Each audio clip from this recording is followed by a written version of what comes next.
Assalamualaikum warahmatullahi wabarakatuh. Jumpa lagi di channel Radio Horor.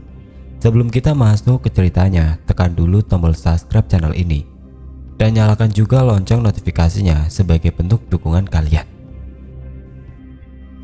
Untuk kisah kali ini ada sebuah cerita yang diambil dari akun Facebook dari tulisannya penulis yang bernama Jabang Tutuka.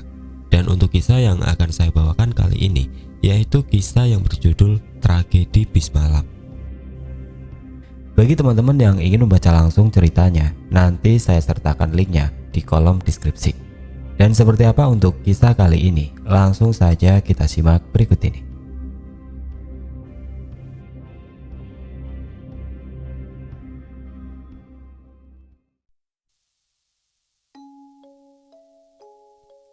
Tanggal 10 Juni 2020 adalah tanggal di mana aku dan pacarku Ayu bertemu kembali. Setelah sekian lama kami tidak bertemu karena wabah yang terjadi di Indonesia, yaitu COVID-19. Kebetulan aku tinggal di Bandung dan Ayu pacarku tinggal di Solo. Biasanya sebelum ada wabah corona, kami selalu bertemu sebulan 2 kali atau 1 kali. Tapi karena adanya wabah ini, hampir 4 bulan kami tidak bertemu.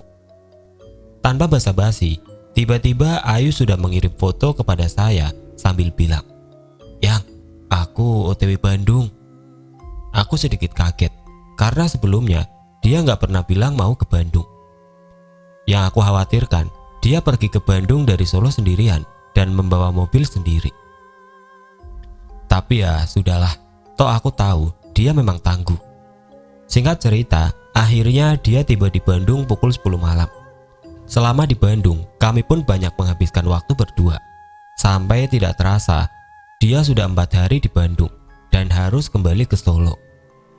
Tadinya dia akan pulang sendiri lagi ke Solo, tapi setelah dipikir-pikir, aku tidak tega membiarkan dia pulang sendirian.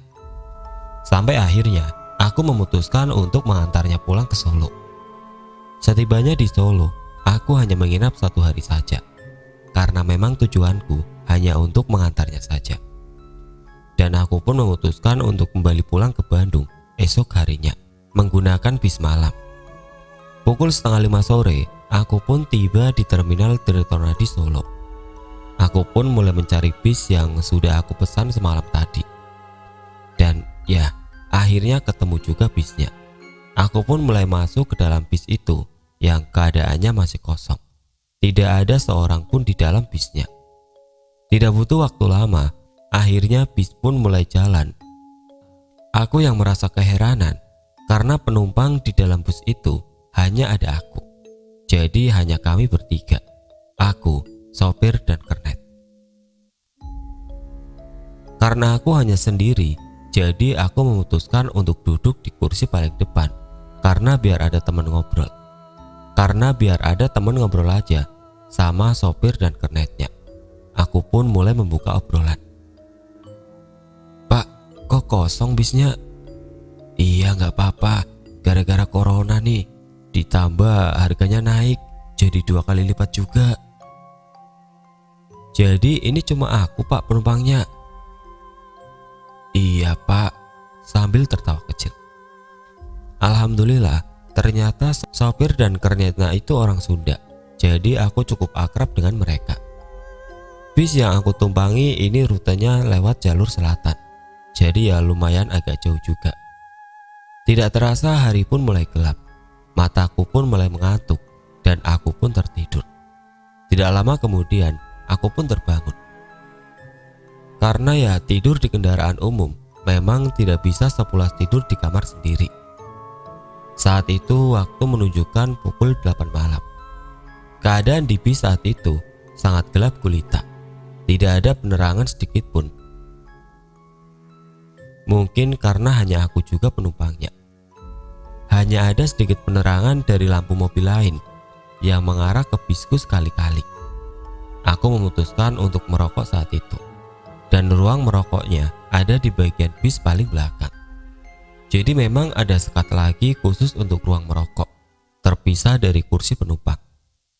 Mungkin yang pernah naik sudah tahu seperti apa bisnya. Ketika aku menoleh ke belakang, kok ada orang?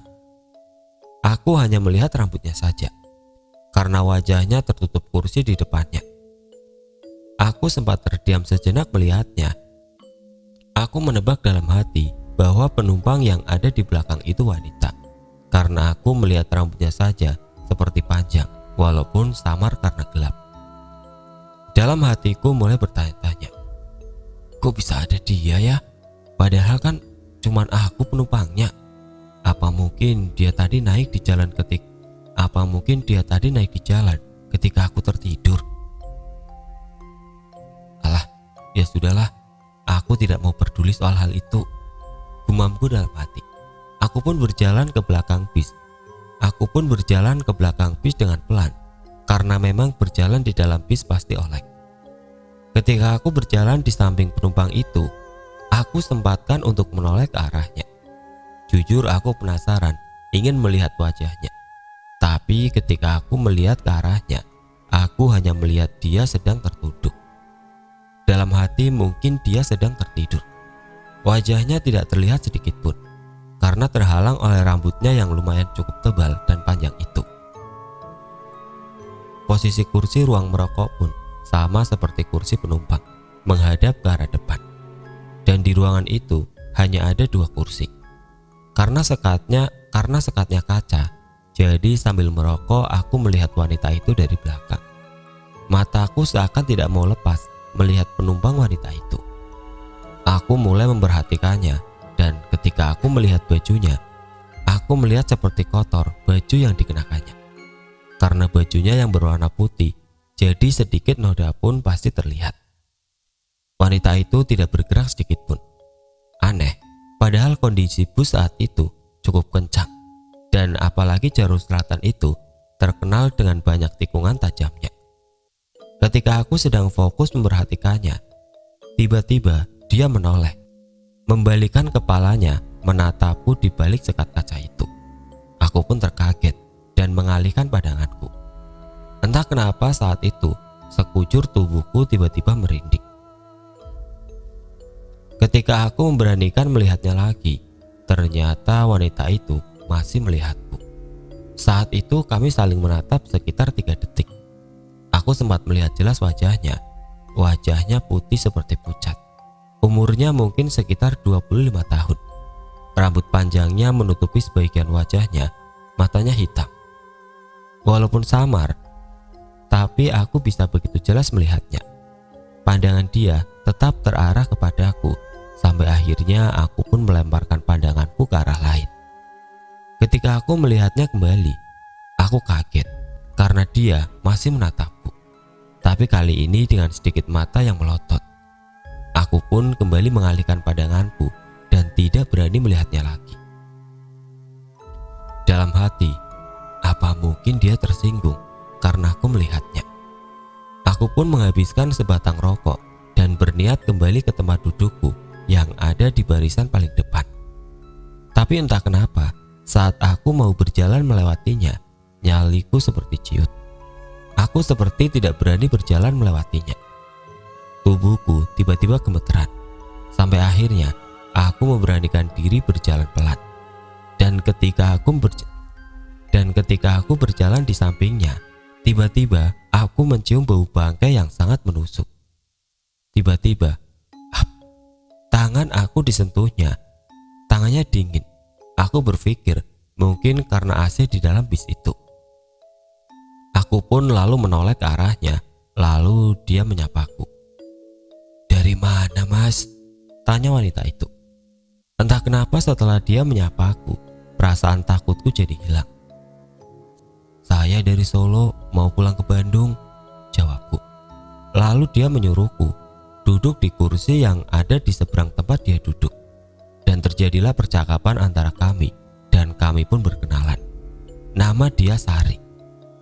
"Mbaknya dari mana? Kok nggak duduk di depan?" "Enggak, Mas, saya lebih suka duduk di sini." "Tapi kan ini kosong, Mbak. Mana gelap lagi. Di depan kan masih bisa ngobrol sama sopir." "Nggak apa-apa, Mas. Saya suka sendiri juga kok. Saya asli Ciwidey. Sekarang saya ini mau pulang ke sana.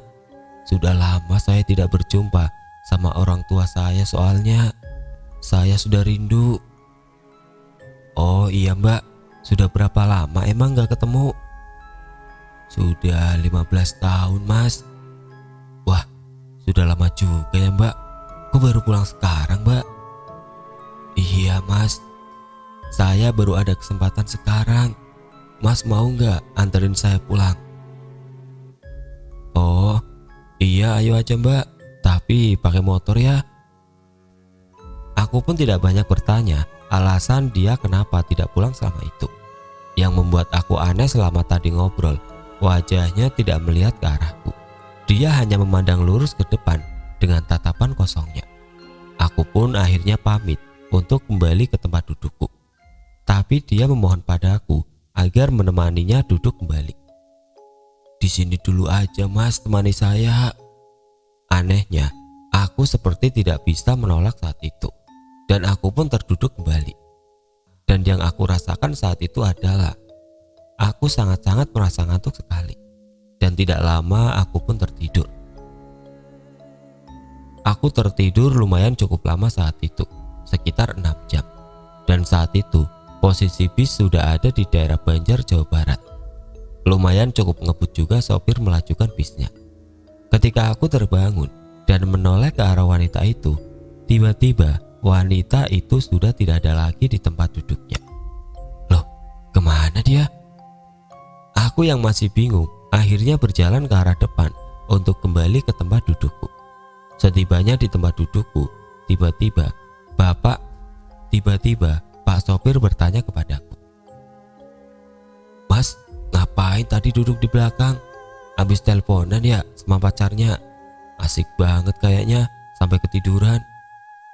Enggak pak, aku habis ngobrol sama penumpang yang di belakang. Tapi tadi pas saya bangun tidur, tiba-tiba udah nggak ada. Turun di mana dia pak? Ah, penumpang yang mana mas? Kan di sini cuma kita bertiga. Sambil mengerutkan dahinya. Serius pak, tadi aku ngobrol. Katanya sih dia naik dari Wates. Aku sih nggak lihat juga dia naiknya kapan. Soalnya tadi juga aku tidur. Terus tiba-tiba aku udah lihat aja ada penumpang di belakang. Wah, si mas ngigo kali. Udah mas, duduk dulu aja di sini. Jangan pindah lagi ke belakang sampai Bandung. Aku pun mulai keheranan. Apa iya aku tadi mimpi? Tapi perasaanku, aku tadi benar-benar ketemu dan ngobrol sama penumpang wanita itu. Sepanjang jalan aku memikirkan hal itu. Sampai akhirnya tidak terasa aku pun sampai di Bandung. Saat itu pukul 4 subuh. Aku turun di terminal Cicahem. Ketika aku hendak turun dari bis, tiba-tiba kernet bis itu pun menyodorkan nomor HP-nya untuk aku save.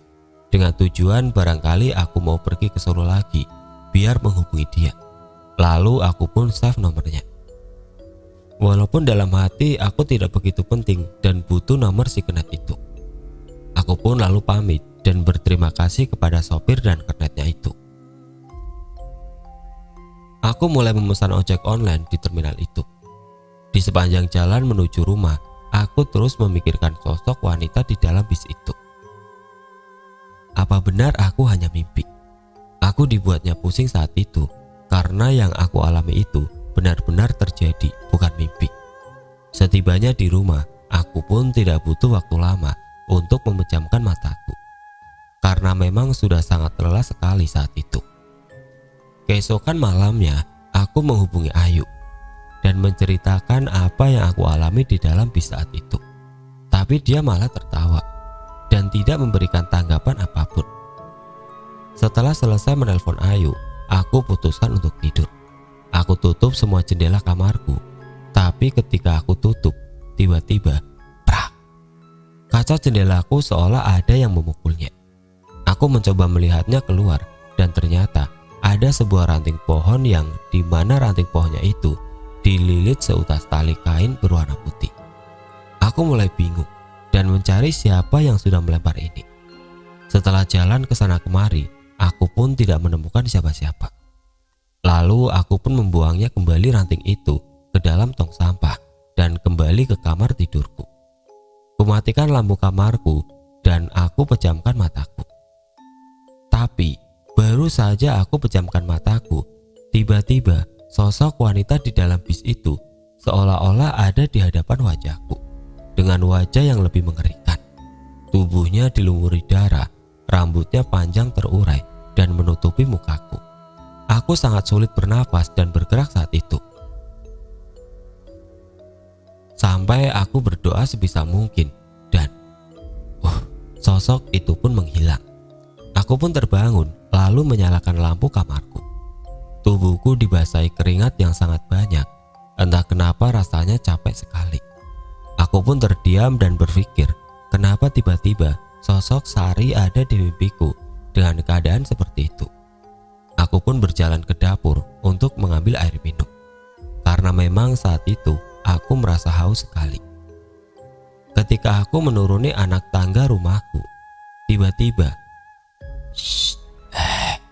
langkahku tiba-tiba terdiam. Sekujur tubuhku tiba-tiba merinding yang sangat hebat.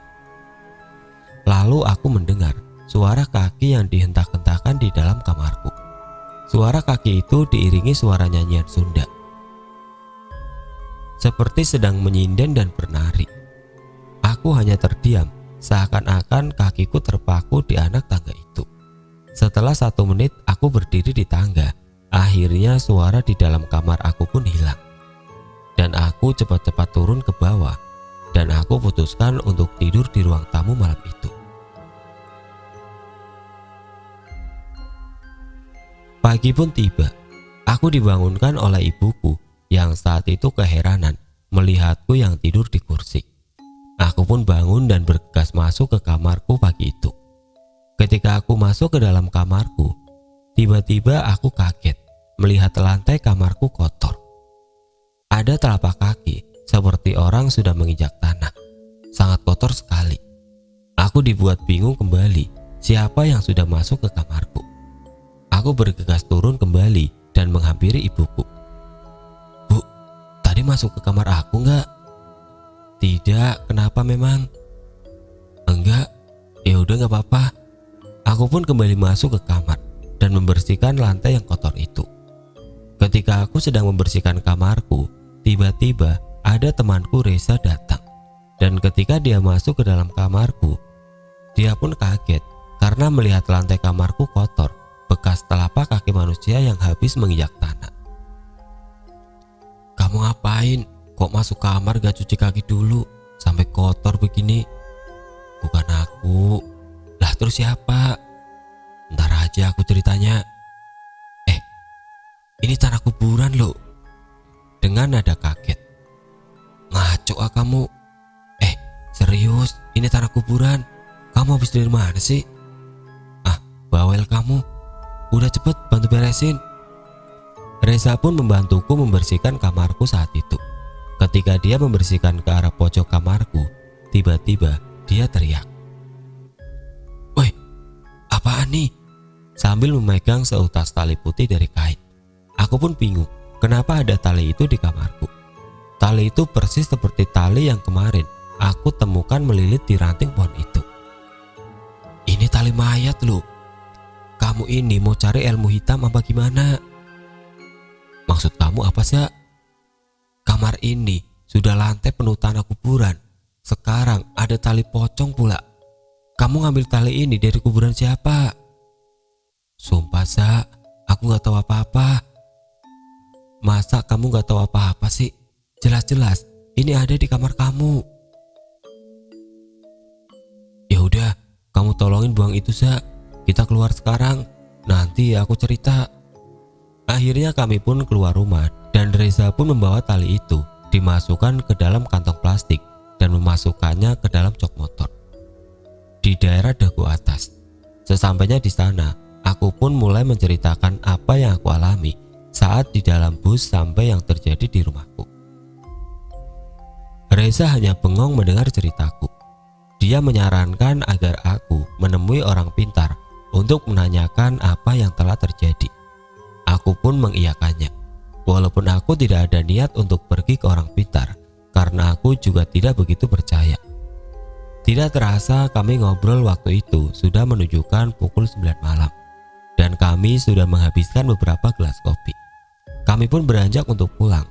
Saat sebelum pulang, aku izin untuk pergi dulu ke kamar mandi sama Reza untuk buang air kecil. Kamar kecilnya sedikit lumayan jauh dari tempat kami duduk. Karena lokasi tempat ngopinya itu cenderung gelap karena nuansanya yang seperti alam. Ketika aku berjalan, aku melihat sosok wanita tepat di hadapanku sedang berjalan juga. Jarak kita kurang lebih 10 meter. Aku hanya melihat dia dari belakang. Sosok wanita itu berambut panjang dan memakai baju putih. Sepanjang jalan ke kamar mandi, pandanganku tertuju terus terhadap sosok wanita itu. Dan ternyata dia pun sama bertujuan untuk ke kamar mandi. Saat aku melihat dia berjalan, aku seperti mengenalnya. Ya, perawakannya sama seperti Sari, berbaju putih dengan rambut yang panjang. Tapi ya sudahlah, aku pun tidak memanggilnya karena takut salah orang dan tidak penting juga. Akhirnya dia pun masuk ke kamar mandi wanita dan aku masuk ke kamar mandi pria. Posisi ruang kamar mandinya bersebelahan dan hanya ada 2 kamar. Jadi aktivitas yang ada di ruang kamar mandi wanita jelas pasti terdengar. Tapi anehnya, aku tidak mendengar apapun di kamar mandi sebelahku. Tidak ada suara air atau apapun. Aku berpikir mungkin dia sedang buang air besar, jadi belum menyalakan airnya. Tidak lama aku pun bergegas keluar, dan ketika aku keluar, aku mendengar suara orang menangis di dalam kamar mandi wanita. Aku pun kaget. Suara tangisannya seperti orang yang sedang merasakan sakit yang sangat kuat. Suara rintihannya sangat jelas sekali bahwa dia sedang dalam masalah. Aku pun memberanikan diri mengetuk pintunya. "Mbak, kenapa mbak? Ada yang bisa dibantu?" Dak dak dak. Wanita itu hanya memukul pintu itu sambil tertawa cekikikan. Sontak aku pun kaget mendengarnya. Aku pun menghubungi Reza agar dia datang menghampiriku dan memanggil karyawan yang ada di situ. Karena memang jarak kamar mandi ke tempat kita duduk lumayan jauh. Seiring menunggu Reza datang, tiba-tiba suara tangisan itu pun hilang dan tidak terdengar lagi.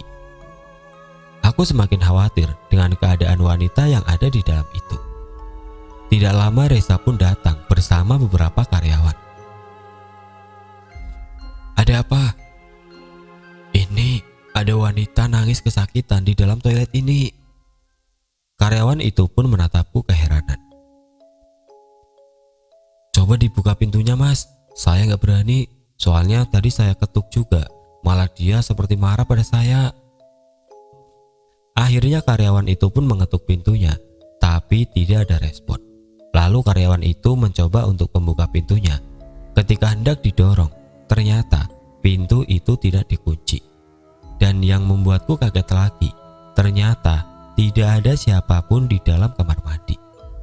Reza dan karyawan itu menatapku. "Sumpah, tadi ada orang nangis di situ. Aku nggak bohong, Za." "Kamu nggak salah denger kan?" "Sumpah, Za, kuping aku masih waras. Aku nggak mabok juga." "Ya udah, kita pulang yuk." Lalu kami pun bergegas jalan ke parkiran untuk pulang. Tempat parkir kami pun sangat sepi, hanya ada 1 motor kami dan 2 mobil. Ketika sampai di parkiran, kami bertemu seorang kakek yang jadi tukang parkir di situ. Lalu tiba-tiba tukang parkir itu berkata, "Pakai motor malam-malam gini bertiga, Kang?"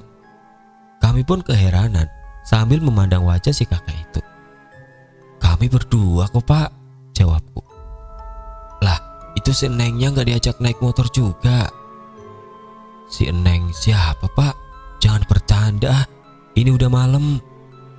Lalu tiba-tiba si bapak berkata, "Astagfirullahaladzim, pergi kamu, pergi." Kami yang kebingungan hanya memandang wajah si bapak itu.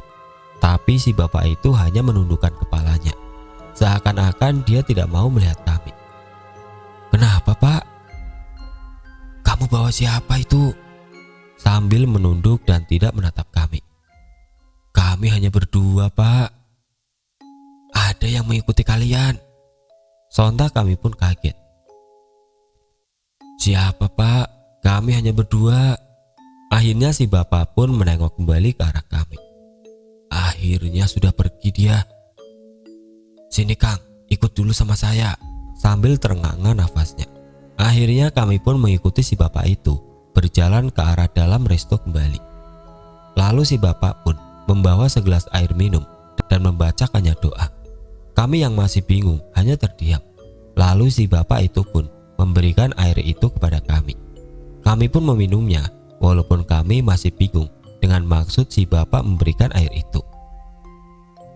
Kang, jangan dulu pulang ya. Diam dulu saja di sini. Kenapa emang pak? Tapi jangan panik ya Kang. Tadi ada yang ngikutin kalian. Dia wanita. Makanya tadi saya nanya, kenapa si Enengnya gak ikut dibonceng. Lalu tiba-tiba saya melihat wajah si wanita itu berubah menjadi hancur. Mukanya penuh darah, matanya hampir keluar. Makanya saya nunduk, tidak berani lihat lagi. Mendengar penjelasan si bapak itu, kami pun kaget. Lalu kami harus bagaimana pak? Sudah, kalian diam dulu saja sebentar. Jangan dulu pulang.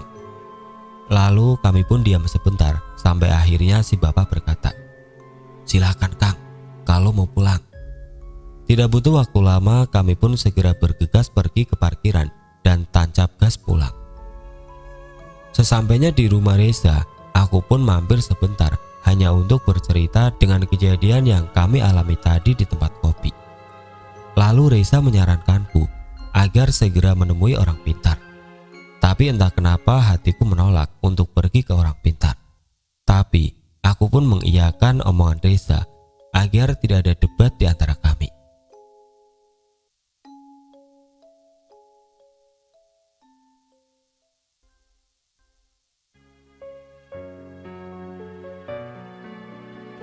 Oke teman-teman, sampai di sini dulu ceritanya. Nantikan kelanjutan kisah ini di video berikutnya. Agar tidak ketinggalan, klik tombol subscribe channel ini dan nyalakan lonceng notifikasinya. Wassalamualaikum warahmatullahi wabarakatuh.